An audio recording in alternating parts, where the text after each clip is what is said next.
আজ তোমাদের একটা হোম রেমেডি শিখিয়ে দিয়ে এসো।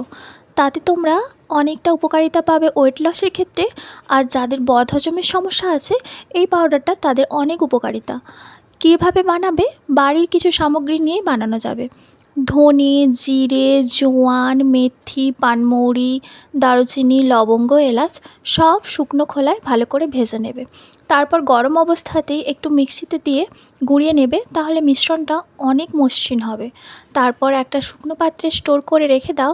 আর প্রত্যেক দিন সকালে হালকা গরম জলের সাথে 1 চামচ মিশিয়ে খাও, আর রাত্রে শোয়ার আগে হালকা গরম জলে মিশিয়ে 1 চামচ খেয়ে নাও।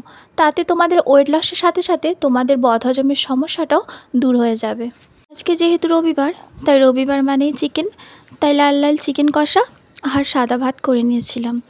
তারপরে বেশ কিছুদিন ধরে মুখের যত্ন নেওয়া হচ্ছে না, তাই একটু স্কিন কেয়ার করে নিয়েছিলাম। তারপর মা আর ছেলে মিলে খেতে বসলাম।